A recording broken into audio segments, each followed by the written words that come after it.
Hi friends, आप लोग कैसे हैं। इस चैनल को सब्सक्राइब करें, बेल आइकॉन क्लिक करें। चलिए हम सबको यीशु मसीह के स्नेह के बारे में बताएं और इवेंजलाइज करें। आज हम ध्यान देंगे इफिसियों चैप्टर 2। यहाँ पे वचन हमें सिखाती है, तुम तो उन अपराधों और पापों के कारण मरे हुए थे जिनमें तुम पहले इस संसार की रीति और आकाश में शासन करने वाले अधिकारी अर्थात उस आत्मा के अनुसार चलते थे जो अब भी आज्ञा ना मानने वालों में क्रियाशील है। तो बाइबल हमें सिखाती है कि पहले हम पापों में जीवन बिता रहे थे, संसार की रीति में हम जी रहे थे, आकाश में शासन करने वाले अधिकारी और दुष्ट आत्मा से हमें उसकी आज्ञा मान रहे थे। शरीर की लालसाएं, शारीरिक तथा मानसिक इच्छाओं को हम पूरी कर रहे थे।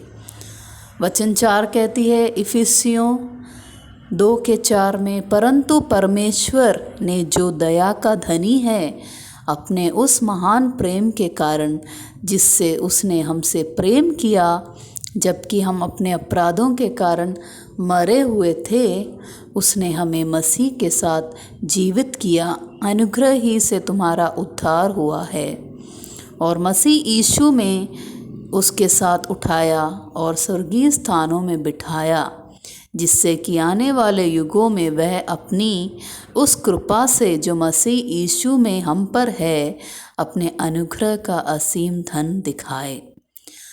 वचन कहती है कि पहले हम अपने बुरे रास्तों पे चलते हैं, पर परमेश्वर ने अपने दया के कितना धनी है, दया का धनी है, उसने हमसे दया किया और अपने महान प्रेम के कारण जिससे उसने हमसे इतना ज़्यादा प्रेम किया कि हम जो अपराधों में जी रहे थे, मरे हुए थे, जो हम अपने अपराधों के कारण मरे हुए थे, उसने हमें मसीह यीशु के साथ जीवित किया।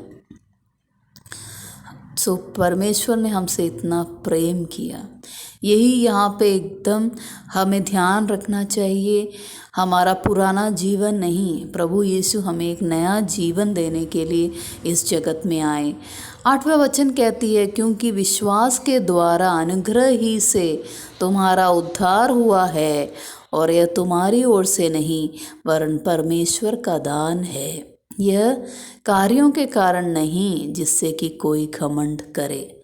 तो वचन सिखाती है कि विश्वास के द्वारा अनुग्रह से हमारा उद्धार हुआ है और हमारे ओर से नहीं, पर परमेश्वर ने हमें ये उद्धार दान में दिया है।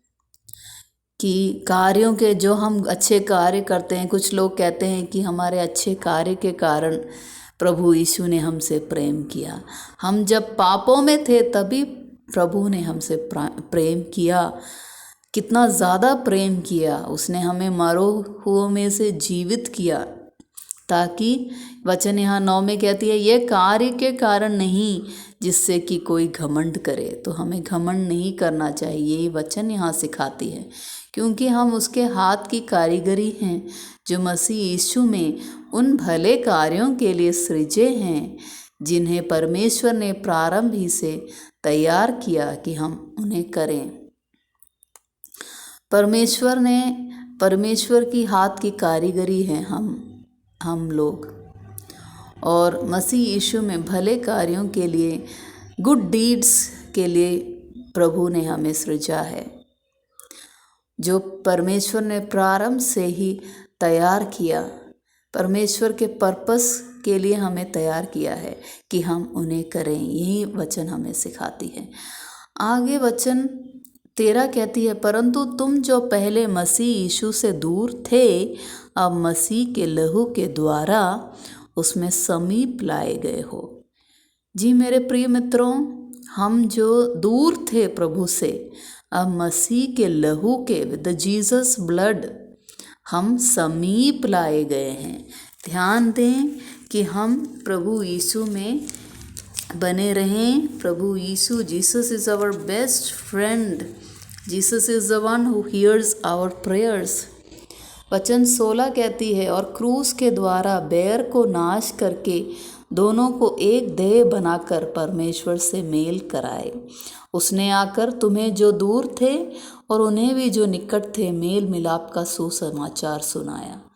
प्रभु यीशु का मैसेज सबके लिए एक है कि प्रभु यीशु सबके लिए इस दुनिया में आए, जाति के लिए नहीं, किसी जाति के लिए नहीं, सिर्फ क्रिश्चियंस के लिए नहीं, सिर्फ एक जाति के लिए नहीं, पर सब संसार के सब लोगों के लिए आए। यही वचन यहाँ बताती है कि बैर का नाश किया, सबको एक साथ एकत्र किया। वचन 19 में कहती है, अतः तुम अब विदेशी और अजनबी ना रहे, परंतु पवित्र लोगों के संगी, स्वदेशी और परमेश्वर के कुटुंब के बन गए हो। वाह friends, we are from the family of God. अब जिसने यीशु पर विश्वास किया, अब हम दूर नहीं हैं, उसके फैमिली के अंग बन गए हैं। और प्रेरितों तथा भविष्यवक्ताओं की नींव पर, जिसके कोने का पत्थर मसीह यीशु स्वयं है, बनाए गए हैं। So Jesus is our corner stone. हमें और क्या चाहिए? पूर्ण विश्वास उस पर करें, अपना जीवन उसको सरेंडर करें। वो हम आपकी सब इच्छाओं के लिए आपकी मदद करेंगे। आपके जीवन की हर दिन की रोटी, हर दिन का वो प्रोवाइड करेंगे, जिसमें संपूर्ण रचना एक साथ मिलकर प्रभु में एक पवित्र मंदिर बन जाती है। 22 वचन कहती है, जिसमें तुम भी आत्मा के द्वारा परमेश्वर का निवास स्थान होने के लिए एक साथ बनाए जाते हो। पवित्र आत्मा द्वारा परमेश्वर हमारे अंदर वास करते हैं। निवास स्थान परमेश्वर ने हमारे एक एक के अंदर अपना निवास स्थान बनाया है। यही वचन हमें सिखाती है।